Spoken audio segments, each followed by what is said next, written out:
వేదకాలపు నాగరికత. తొలి భారతీయ నాగరికత సింధు నాగరికత అయితే తర్వాత నాగరికత వేదకాలపు నాగరికత. ఆర్యులు భారతదేశానికి క్రీస్తు పూర్వం 2000 సంవత్సరాల్లో భారతదేశానికి అంటే మధ్య ఆసియా నుంచి భారతదేశానికి వలస వచ్చారు. వలస వచ్చి ఇక్కడ సప్తసింధు అంటే సింధు నది దాని ఉపనదులు ప్రవహించే ప్రాంతాల్లో వాళ్ళు తొలి నివాసం ఏర్పాటు చేసుకుని ఇక్కడ వాళ్ళు తొలి నివాసం ఏర్పాటు చేసుకుని జీవించడం మొదలుపెట్టారు. అంటే వాళ్ళు అక్కడ లోకల్ పీపుల్ను తరిమివేసి అక్కడ తమ నాగరికతను డెవలప్ చేశారు. తొలుత వీరు సంచార జాతి వారు. తర్వాత వీరి నాగరికత అంతా కూడా వేద నాగరికత అని అంటారు. వేద నాగరికత అంటే వీరి నాగరికత వేదాలన్నీ కూడా వీరి నాగరికత గురించి మనకు తెలియజేస్తున్నాయి. ఫస్ట్ ఋగ్వేద కాలం నాటి ఆర్యులు, క్రీస్తుపూర్వం 2000 సంవత్సరం నాటికి వచ్చిన ఆర్యులు, తర్వాత సప్తసింధు ప్రాంతంలో ఫస్ట్ స్థిరపడ్డ తర్వాత కొంతకాలానికి కొన్ని వందల సంవత్సరాల తర్వాత వారు భారతదేశంలోని మిగిలిన ప్రాంతాలకు విస్తరించడం జరిగింది. ఆ విధంగా దక్షిణ భారతదేశానికి కొంతమంది అయితే తూర్పు భారతదేశానికి కొంతమంది వలస విస్తరించడం జరిగింది. ఈ విస్తరణలో భాగంగా వారి జీవన విధానంలో అనేకమైన మార్పులు వచ్చాయి. ఆ విధంగా తర్వాత అనార్య జాతులతో వారికి సంకలన ఏర్పడింది.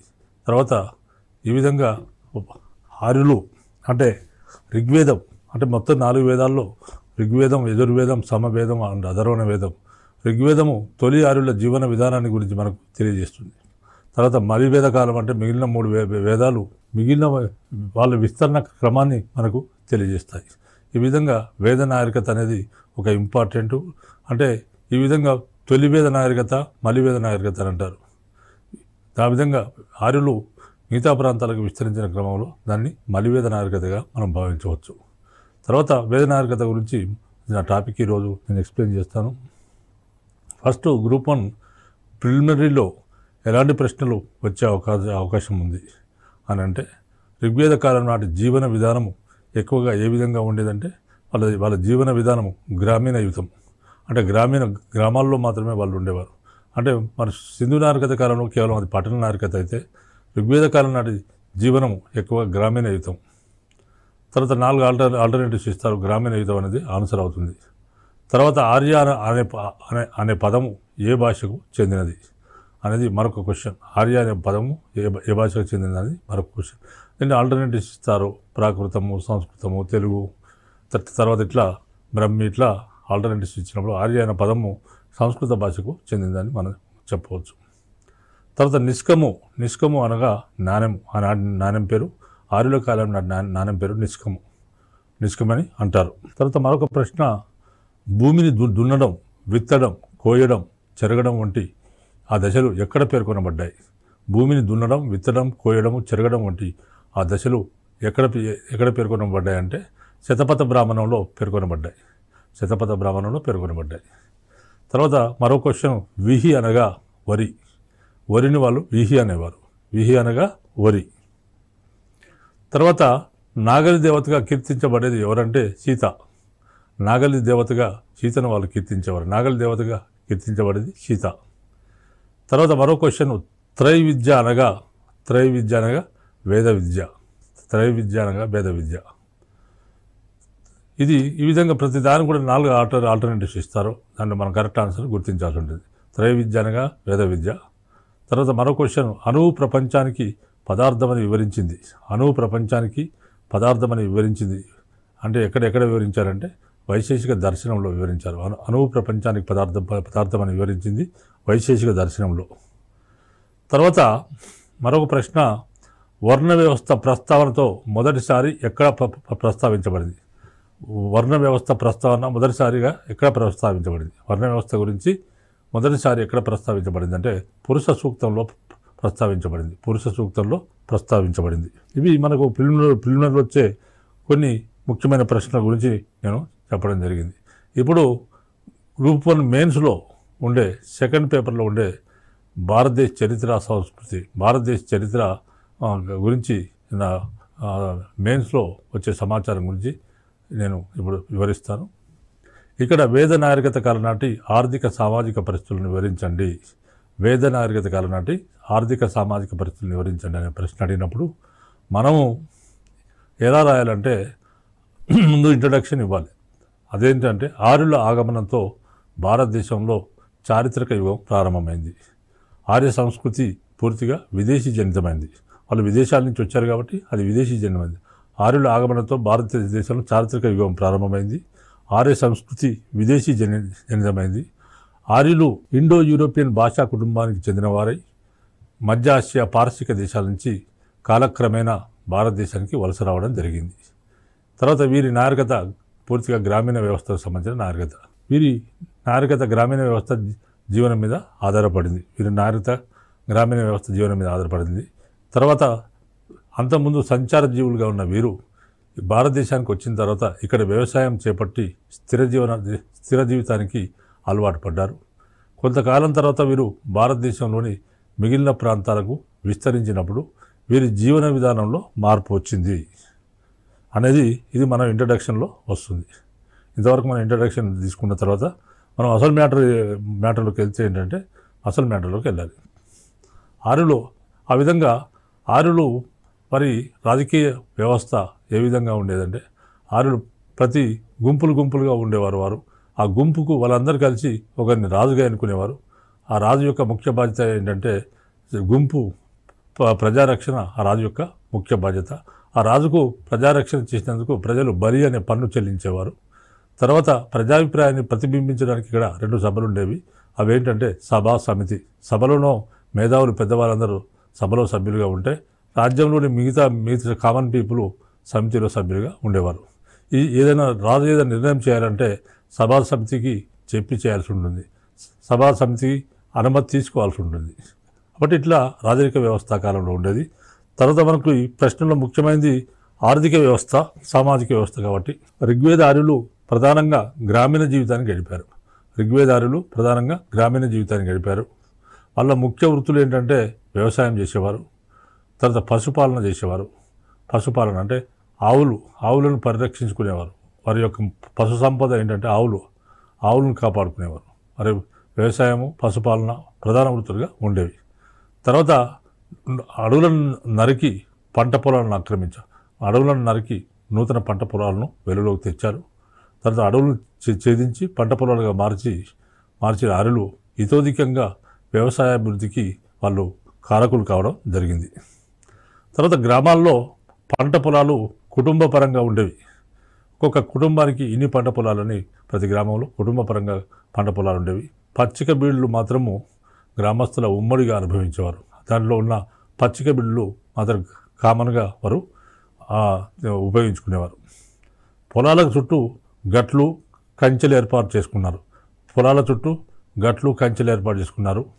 బావులు తవ్వి నీటి వనరులు కల్పించుకున్నారు. వ్యవసాయానికి ఎక్కువగా గుర్రాలను వాడేవారు. వ్యవసాయ పనులకు గాను గుర్రాలను ఉపయోగించారు. ఆర్యులకు పశువులే ధనం. పశువులు అంటే ఆవులే వారి ధనం. అవి మారుపడకుండా పశువుల చెవుల మీద గుర్తులు వేసుకునేవారు. అవి ఎక్కడ కాటుగలవకుండా మారుపడకుండా పశువుల చెవుల మీద గుర్తులు వేసుకునేవారు. వర్తకంలో మారకంగా కూడా పశువులు ఉపయోగపడేవి. అంటే వర్తకంలో వినిమయంగా మారక వస్తువులుగా కూడా ఈ ఆవులు, పశువులు వీరు ఉపయోగించుకునేవారు. తర్వాత ఈనాటి ముఖ్య పంటలు ఏంటంటే బార్లీ, గోధుమలు, వరి, నూనె గింజలు, ప్రతి పంటలు పండించేవారు. బార్లీ, గోధుమలు, వరి, నూనె గింజలు, ప్రతి పంటలు పండించేవారు. తర్వాత వైదిక యుగంలో కూడా భారతదేశము విదేశాలతో వాణిజ్యం సాగించింది. ఈ కాలంలో కూడా భారతదేశము వీరు కూడా విదేశాలతోని వాణిజ్యం సాగించారు. వాణిజ్యం చాలా భాగం హిమాలయ పర్వతాల గుండా, పర్వత మార్గాల గుండా నడిచేది.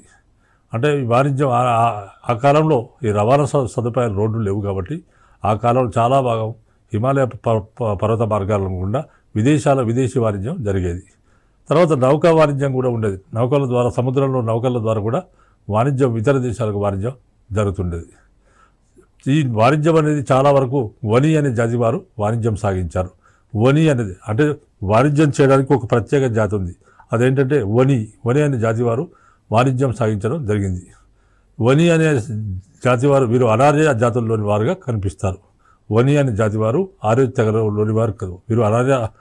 వీరు అనార్య జాతుల్లోని వారుగా మనకు కనిపిస్తారు. వని అనే జాతి వారు వడ్డీ వ్యాపారం కూడా చేసేవాళ్ళు. వని అనే జాతి వారు వర్తక వాణిజ్యాలు చేయడంతో పాటు వడ్డీ వ్యాపారం కూడా చేసేవారు. కాబట్టి ఆర్యులు వీరిని వని అనే వారిని చాలా నీచంగా చూసినట్టు మనకు తెలుస్తుంది.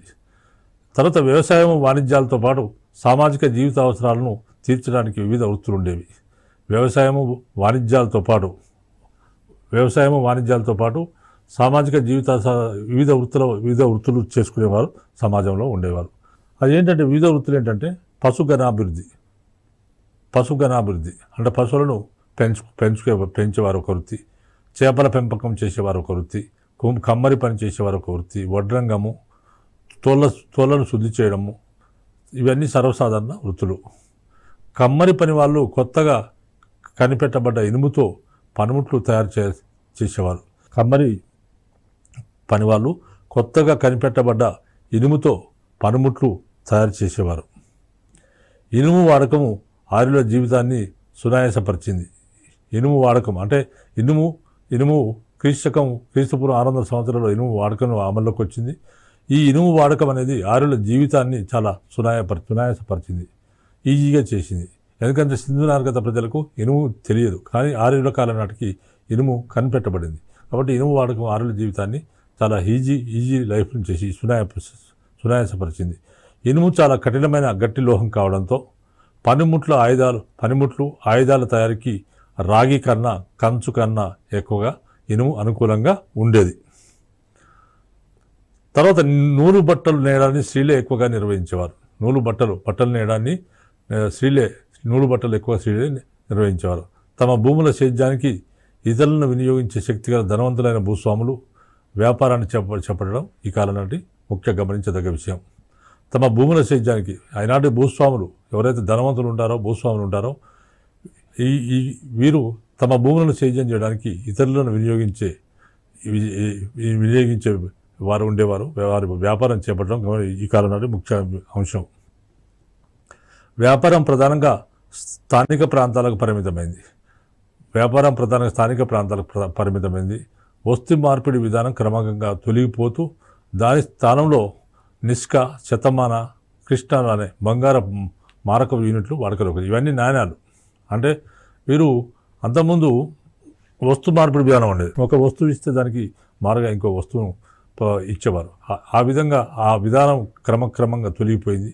దాని స్థానంలో నూతన నాణ్యాలు వెలుగులోకి వచ్చాయి. అవి ఏంటంటే నిష్కము, శతమానము, తర్వాత కృష్ణాలు అనే బంగారపు నాణ్యాలు వాడకంలోకి వచ్చాయి. వర్తక సంఘాలు ఉన్నట్టు మనకు తెలుస్తుంది. ఈ కాలంలో వర్తక సంఘాలు ఉండేవి. ఆనాటి ఎద్దుల బండి, రథాలు, తర్వాత జంతువులపై స్వారీ చేయడం నాటి ప్రయాణ రవాణా సదుపాయాలుగా ఉండేవి.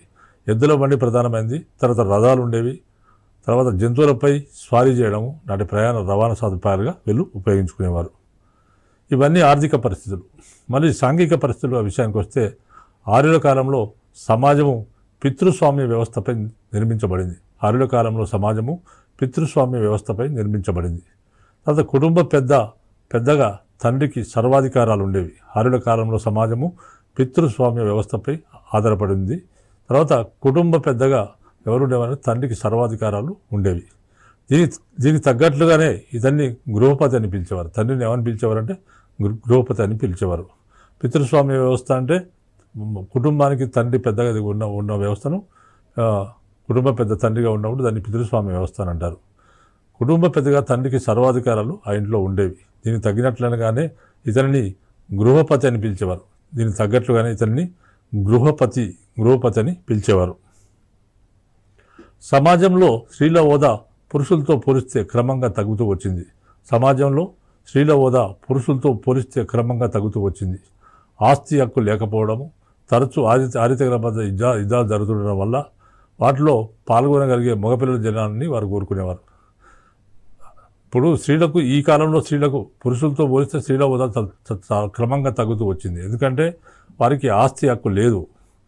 తరచుగా ఆర్యతెగల మధ్య ఈ ఆర్యతెగల వాళ్ళు గుంపులుగా ఉన్నారు కాబట్టి వీరు పరస్పరాధిక్య కోసం నిరంతర పోరాటం చేసుకునేవారు. ఈ విధంగా పరస్పరాధిక్యం కోసం నిరంతరం పోరాటం చేసుకుంటున్న క్రమంలో వీరికి సైనికుల అవసరం బాగా వచ్చింది. సైనికుల అవసరం వచ్చినప్పుడు ఆ ఆడపిల్లలు అయితే సైన్యాన్ని పనికిరారు కాబట్టి మగపిల్లలు పుట్టాలని కోరుకుంటుండేవారు. ఆడపిల్లలను పుట్టడాన్ని డిస్కరేజ్ చేస్తుండేవారు. కాబట్టి వాటిలో పాల్గొనగలిగే మగపిల్లల జన్మాన్ని వీళ్ళు కోరుకునేవారు. కాబట్టి ఆడపిల్లలకు స్వాతంత్రం క్రమక్రమంగా తగ్గిపోయింది. రాజులు అగ్రవర్ణాల వారు భార్యాత్వానికి దిగడం, స్త్రీల విద్య ఎక్కువ సంగీత నాట్యాలకే పరిమితం కావాలి. రాజులు అగ్రవర్ణాల వారు ఏం చేసేవారంటే బహుభార్యాత్వం చేసేవారు. అంటే ఒక భార్యను మించి, ఒక స్త్రీని మించి ఎక్కువ మంది స్త్రీలను పెళ్లి చేసుకోవడానికి బహుభార్యాత్వం అంటారు. రాజులు అగ్రవర్ణాల వారు బహుభార్యాత్వానికి దిగడము, స్త్రీల ఇలాంటి పద్ధతి ఉండేది. స్త్రీల విద్య, స్త్రీలు కేవలము ఎక్కువగా వారి విద్య సంగీత నాట్యాలకే పరిమితమైపోయింది. మొదలైన విషయాలన్నీ దీనికి దోహదమైంది. స్త్రీ పరిస్థితి దారుణంగా కావడానికి దోహదపడ్డాయి. వరకట్నము, కన్యాశుల్కము, ఆచారాలు అనే సాంఘిక దురాచారాలు, స్వయంవర పద్ధతి వాడుకలో ఉన్నట్టు మనకు తెలుస్తుంది. బహుభార్యాత్వం ఉండేది. సమిష్టి కుటుంబాలు ఉండేవి. అంటే అందరు కలిసి కొన్ని కుటుంబాలు, సమిష్టి కుటుంబాలు ఉండేవి. తర్వాత కుటుంబ జీవనంలో క్రమశిక్షణ కట్టుదిట్టంగా ఉండేది. కుటుంబ జీవనంలో క్రమశిక్షణ కట్టుదిట్టంగా ఉండేది. దాన్ని తండ్రి కంట్రోల్ చేసేవాడు కుటుంబాన్ని. తర్వాత ఆర్యుల ఆహారంలో వాళ్ళు శాకాలు, మాంసము, మృతక్షీరాలు మొదలైనవి తినేవారు. ఆర్యులు తమ ఆహారంలో శాకాహారము, మాంసాహారము, మృతక్షీరాలు మొదలైనవి తినేవారు. యజ్ఞాల సందర్భంలో సోమము, సుర అనే మత్తు పదార్థాలను విరివిగా వాడేవారు. యజ్ఞాల సందర్భంలో యజ్ఞాలు చేసినప్పుడు యజ్ఞాలు అనేవి కొన్ని నెలలు చేసేవారు. ఈ విధంగా యజ్ఞాలు చేసినప్పుడు ఈ యొక్క అలసిపోకుండా ఉండడానికి సోమము, సుర అనే మత్తు పదార్థాలను వారు బాగా వాడేవారు. సోమము హిమాలయాల్లో లభించే ఒక రకమైన మొక్క పసరుతో తయారయ్యేది. సోమము హిమాలయాల్లో లభించే ఒక రకమైన మొక్క పసరుతో తయారయ్యేది. సుర అనేది యువధాన్యం నుంచి తయారైన మద్యము. సుర అనేది యువధాన్యం నుంచి తయారయ్యే మద్యము సుర. వైదికారులు సైతము వస, దోవతి, ఆదివస, ఉత్తరీయము. వైదికారులు వస, దోవతి, ఆదివస, ఉత్తరీయం అనే రెండు వస్త్రాలను ఈ రెండు వస్త్రాలను వారు ధరించేవారు. స్త్రీ పురుషులు ఇద్దరు కూడా ఉష్ణిపాలు వాడారు. స్త్రీ పురుషులు ఉభయులు కూడా ఇద్దరు కూడా ఉష్ణిపాలు వాడేవారు. ఉన్ని బట్టల వాడకం ఎక్కువ, చలి ఎక్కువ కాబట్టి ఉన్ని బట్టలను ఎక్కువగా ఉపయోగించేవారు. ఉన్ని బట్టల వాడకం ఎక్కువ. యజ్ఞ సమయాల్లో పట్టుబట్టలు ధరించినట్టు యజ్ఞ సమయాల్లో వీరు పట్టుబట్టలు ధరించేవారు. స్త్రీలకు పురుషులకు కూడా ఆభరణాల పట్ల ఆసక్తి ఎక్కువ. నాటి ఆభరణాల్లో ప్రధానమైన ఆభరణాల్లో నిష్కము అంటే కంఠాభరణం. నాటి ప్రధానమైన ఆభరణాల్లో నిష్కము అంటే కంఠాభరణం, అంటే మెడలో వేసుకునేది. నాటి ఆభరణం నిష్కం అనేది కంఠాభరణం ప్రధానమైనది. దీనిలో మణి అనే ప్రత్యేకమైన పథకాన్ని అమర్చేవారు. ఈ నిష్కములో మణి అనే ప్రత్యేకమైన పథకాన్ని అమర్చేవారు. స్త్రీలు పురుషులు శిరోజాలను జడలుగా అల్లుకునేవారు. స్త్రీలు పురుషులు ఇద్దరు కూడా వెంట్రుకలను జడలుగా అల్లుకునేవారు. అంటే ఇద్దరు వెంట్రుకలు పెంచారు. స్త్రీలు పురుషులు ఇద్దరు కూడా వెంట్రుకలు పెంచేవారు. ఆ విధంగా వెంట్రుకలను శిరోజాలను జడలుగా అల్లుకునేవారు. తర్వాత శరీరాలంకరణ పట్ల, పరిశుభ్రత పట్ల ఆర్యులు చాలా శ్రద్ధ ఉన్నవారు. శరీరాలంకరణ పట్ల, పరిశుభ్రత పట్ల ఆర్యులు చాలా శ్రద్ధ కనబరిచారు. నృత్యము మరియు సంగీతము, మృగయా వినోదము, విద్యా ప్రదర్శనలు వారి వినోదాలుగా ఉండేవి. సామాజిక అవసరాలను తీర్చడానికి వివిధ వృత్తులు ఉండేవి ఈ కాలంలో. అంటే సమాజం యొక్క అవసరాలను తీర్చడానికి వివిధ వృత్తులు చేసేవారు ఉండేవారు ఈ కాలంలో. ఈ కాలం నాటికి ఇంకను వృత్తుల ఆధారంగా నిర్దిష్టమైన కుల వ్యవస్థ ఏర్పడలేదు. ఈ కాలం నాటికి ఇంకా కుల పద్ధతి ఏర్పడలేదు. కేవలము ఒక కుటుంబం ఉంటే తమ కుటుంబ అవసరాలు తీర్చుకోవడానికి కుటుంబంలో ఉన్న సభ్యులందరూ తలా ఒక వృత్తి చేసుకునేవారు. ఈ విధంగా తలా ఒక వృత్తి చేసి ఆ కుటుంబ అవసరాలు వారు తీర్చుకునేవారు. కాబట్టి ఆనాటికి ఇంకా కుల వ్యవస్థ అనేది పుట్టలేదు. ఒకే కుటుంబంలో వివిధ వృత్తులను అనుసరించేవారు ఉండేవారు. ఈ కాలంలో ఉండేవారు. వారందరూ సఖ్యతతో, సామరస్యంతో సహజీవనం చేసేవారు. అంటే ఒకే కుటుంబంలో ఉమ్మడి కుటుంబంలో ఉండి వారందరూ వివిధ వృత్తులు అంటే ఒక్కొక్కరు ఒక వృత్తి చేసి ఆ కుటుంబ అవసరాలు తీర్చేవారు. వారందరూ సఖ్యతతో సామరస్యంతో అందరూ సహజీవనం చేసేవారు. వృత్తులు వంశపారంపర్యంగా సంక్రమించేవి కావు. అంటే వృత్తులు వంశపారంపర్యంగా ఇంకా సంక్రమించేవి కాలేదు ఆ కాలం నాటికి. వృత్తి మార్పిడి విషయంలో కానీ వారి వివిధ వృత్తుల మధ్య పరస్పర వైవాహిక సంబంధాల విషయంలో కానీ వృత్తి మార్పిడి చేసుకునే విషయంలో కానీ వారి వివిధ వృత్తుల మధ్య పరస్పర వైవాహిక సంబంధాల విషయంలో కానీ సాపంక్తి భోజనాల విషయంలో కానీ అంటే అందరు కలిసి భోజనం చేయడం సాపంక్తి భోజనాల విషయంలో కానీ ఏ విధమైన ఆంక్షలు ఈ కాలంలో లేవు. ఋగ్వేద కాలం నాటి సమాజంలోని ఆర్య దాస్య వర్ణాలు కేవలం ఆర్యులకు అనార్యులకు మధ్య గల సాంస్కృతిక జాతి వైరుధ్యం వల్ల ఏర్పడ్డవే. ఋగ్వేద కాలం నాటి సమాజంలోని ఆర్య దాస్య వర్ణాలు కేవలము ఆర్యులకు అనార్యులకు మధ్య గల సాంస్కృతిక జాతి అంటే ఆర్యులు తాము గొప్పవారం తమ వర్ణం వేరు తాము చాలా గొప్పవారం అని వాళ్ళు చెప్పుకోవడం జరిగింది. కాబట్టి కేవలము ఆనాటి ఏమన్నా నాటి సమాజంలో ఏమైనా లోటుపాట్లు ఉంటే మధ్య సాంస్కృతిక జాతి వైరుధ్యం వల్ల ఆర్యులు తాము గొప్పవాళ్ళమని తమ జాతి గొప్పతనాన్ని కాపాడుకోవడానికి అనార్యులను తక్కువ చేసి చూడడం వల్ల ఇటువంటి ఆర్యదాస వర్ణాలు అలాంటివి ఏర్పడ్డాయి. కానీ ఇది ఆ కాలనాటికి ఈ దాసదాస్యం లేదు. వైదిక వృత్తిని అవలంబించే బ్రాహ్మణులకు మాత్రము సమాజంలో అధిక గౌరవం ఉండేది. వైదిక వృత్తిని అనుసరించే అవలంబించే బ్రాహ్మణులకు సమాజంలో అధిక గౌరవం ఉండేది. అధ్యాపక వృత్తి కూడా వారి బ్రాహ్మణులదే. అంటే టీచర్లుగా కూడా బ్రాహ్మణులు పనిచేసేవారు. అధ్యాపక వృత్తి కూడా బ్రాహ్మణులదే. సాధారణంగా బాలురకు ఉపనయనంతో విద్యాభ్యాసం ప్రారంభమైంది. సాధారణంగా బాలురకు ఉపనయనం 5 సంవత్సరాలకు బాలుడు పుట్టి పెరిగి 5 సంవత్సరాలకు వచ్చినప్పుడు ఉపనయనం చేస్తారు. ఆ విధంగా ఆ బాలునికి ఉపనయనంతో విద్యాభ్యాసం ప్రారంభమయ్యేది. వైద్యం కూడా ఋగ్వేదం కాలం నాటికి ఒక వృత్తిగా పరిణమించింది. ఈ కాలంలో వైద్యం కూడా ఋగ్వేద కాలం నాటికి ఒక వృత్తిగా వైద్యం కూడా పరిణమించింది.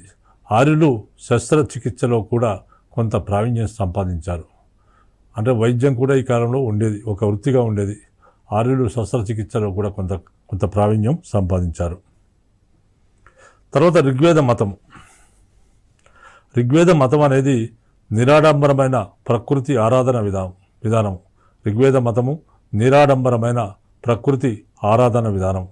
ఆర్యులు తమకు భయము, విస్మయము, ఆనందం కల్పించే ప్రకృతి శక్తులకు రూపకల్పన చేసి ఆరాధిస్తుండేవారు. ఋగ్వేద మతం అనేది నిరాడంబరమైన ప్రకృతి ఆరాధన విధానము.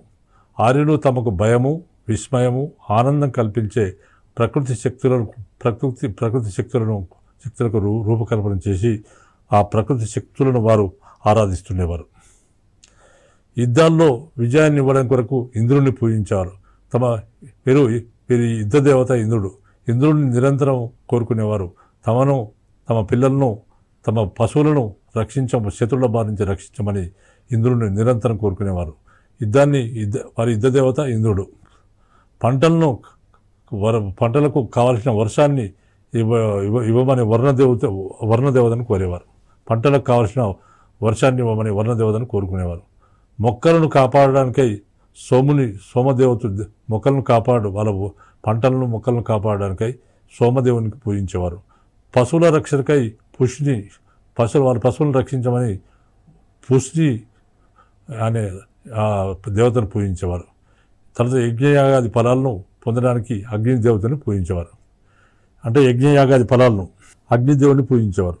అగ్ని అనేవాడు భగవంతునికి భక్తునికి మధ్య అని వీరు భావించేవారు. అంటే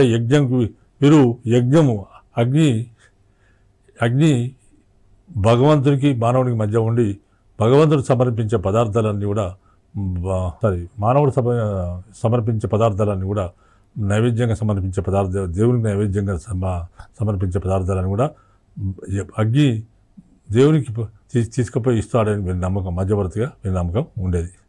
ఈ ముఖ్య దేవతలతో పాటు జూస్ అంటే ఆకాశ దేవతను పూజించేవారు. జూస్ అనే ఆకాశ దేవతను పూజించేవారు. తర్వాత పృథ్వీ అనే దేవతను, అదితి, సావిత్రి అనే స్త్రీ దేవతలను కూడా పూజించేవారు. జూస్ అనే ఆకాశ దేవతను, పృథ్వీ, అదితి, సావిత్రి అనే స్త్రీ దేవతలను వీరు పూజించేవారు. వాయువు, ప్రజాపతి, సూర్యుడు, అశ్విని దేవతలను కూడా తొలి ఆర్యులు ఆరాధించేవారు. దీన్ని బట్టి ప్రకృతి ఆరాధనతో పాటు ప్రకృతి ఆరాధనతో పాటు బహుదేవత ఆరాధన, ఇష్టదేవత ఆరాధన లక్షణాలు ఋగ్వేద మత విధానాల్లో ఉన్నట్లు మనకు తెలుస్తుంది. ఆర్యుల ఆరాధన క్రమంలో స్త్రీ దేవతలు పురుష దేవతల కంటే తక్కువ స్థాయిలో ఉండడం జరిగింది. ఆర్యుల ఆరాధన క్రమంలో స్త్రీ దేవతలు పురుష దేవతల కంటే తక్కువ స్థాయిలో ఉండడం జరిగింది. ఆర్య దేవతలకు ప్రార్థనలతో పాటు యజ్ఞాలు నిర్వహించడం మరొక ముఖ్యాంశమైంది. ఆర్య దేవతలకు ప్రార్థనలతో పాటు యజ్ఞాన్ని నిర్వహించడం మన ముఖ్యాంశమైంది. యజ్ఞం అనేది బలి సమర్పణ. యజ్ఞాల్లో ప్రజలు పాల్గొనేవారు. యజ్ఞం ఒక సాముదాయక పూజా విధానం. అంటే యజ్ఞము చేసినప్పుడు వివిధ పదార్థాలు మంటల్లో వేసి దేవునికి సమర్పయామం చేస్తుండేవారు. ఆ విధంగా కొన్ని నెలలు యజ్ఞాలు అవుతుండేవి. యజ్ఞం అనేది బలి సమర్పణ. యుద్ధాల్లో ప్రజలు పాల్గొనేవారు, యజ్ఞాల్లో ప్రజలు కూడా పాల్గొనేవారు. యజ్ఞం ఒక సాముదాయక పూజా విధానం. దీనిలో పాలు, ధాన్యాలు, నెయ్యి, మాంసము, సోమరసాలు. యజ్ఞంలో ఏం ఉపయోగించేవారంటే పాలు, ధాన్యాలు, వివిధ ధాన్యాలు, పాలు, ధాన్యాలు, నెయ్యి, మాంసము, సోమరసాలు. దీనిలో యజ్ఞంలో పాలు, ధాన్యాలు, నెయ్యి, మాంసము, సోమరసాలు ఇవన్నీ దేవతలకు నైవేద్యంగా సమర్పిస్తుండేవారు. సోమరస నైవేద్యము క్రతువుల్లో అతి ముఖ్యమైనది. అంటే ఈనాటి యజ్ఞయాగాల్లో సోమరసము అనేది నైవేద్యం అనేది చాలా ముఖ్యమైన నైవేద్యంగా ఉండేది. నైవేద్యాలను దేవతలకు తీసుకుని పోవు మధ్యవర్తిగా అగ్నిదేవుడు ఆర్యుల మతంలో ఉత్కృష్ట స్థానం వహించాడు. నైవేద్యాలను దేవతలకు తీసుకుని పోవు మధ్యవర్తిగా అగ్నిదేవుడు ఆర్యుల మతంలో ఉత్కృష్ట స్థానం వహించాడు. అసురులను శత్రువులుగా భావించేవారు. ఆర్యులు నదులను, వృక్షాలను, నాగాలను, శిలలను కూడా పూజిస్తుండేవారు. ఆర్యులు నదులను, వృక్షాలను, నాగాలను, శిలలను కూడా పూజిస్తుండేవారు. గోవులను ఆరాధించేవారు. కానీ గోమేధాలు కూడా ఉండేవి. అంటే వాటి ఆహారంగా కూడా తినేవారు. ఆర్యావర్తం నుంచి క్రమంగా ఆర్యులు పూర్వ దక్షిణ దిశలకు విస్తరించడం జరిగింది. ఈ సందర్భంలో ఆర్య జాతుల మధ్య తీవ్ర సంఘర్షణలు జరిగాయి. ఆర్యావర్తనం నుంచి క్రమంగా ఆర్యులు కొన్ని వందల సంవత్సరాల తర్వాత వారు పూర్వ దక్షిణ దిశలకు విస్తరించారు. ఈ సందర్భంలో ఆర్య జాతుల మధ్య తీవ్ర సంఘర్షణలు జరిగాయి. ఈ విధంగా మహాభారత యుద్ధమే దీనికి చక్కని ఉదాహరణని కొందరి అభిప్రాయం. దీని ఫలితంగా కొన్ని జాతులు అదృశ్యాలై మరికొన్ని జాతులు బలపడి సువిశాల రాజ్యాధిపత్యం వహించడం జరిగింది. ఈ విధంగా విస్తరిస్తున్న ఆర్యులు వివిధ అనార్య జాతుల సహాయం పొందినట్టు తెలుస్తుంది. వీరి మధ్య పరస్పర ఐక్యం కోసం పోరాటం జరుగుతున్నప్పుడు అనార్య జాతులతో వీరికి ఆ విధంగా వీరు పరస్పరం పోరాడుకుంటున్నప్పుడు కొందరు అనార్య జాతుల సహాయం తీసుకుంటున్నట్టు మనకు తెలుస్తుంది. ఇంతటి సాన్నిధ్యం వల్ల అనార్య నాగరికత జీవిత రంగాల్లో చాలా ముఖ్యమైన మార్పులు వచ్చాయి. సో ఇది మనకు ఆర్య నాగరికతకు సంబంధించి తొలి వేద కాలపు నాగరికతకు సంబంధించిన ముఖ్యాంశాలు. కాబట్టి ఇంకా మలివేద కాలం నాగరికత ఉంది. కాబట్టి ఇంకా ఈ క్వశ్చన్కు ఈ ప్రశ్నకు సమాధానం పూర్తి కాకపోవడము కారణంగా నెక్స్ట్ ఎపిసోడ్లో నేను మిగతా సమాచారం ఈ ప్రశ్నకు సంబంధించిన మిగతా సమాచారం వివరించడం జరుగుతుంది.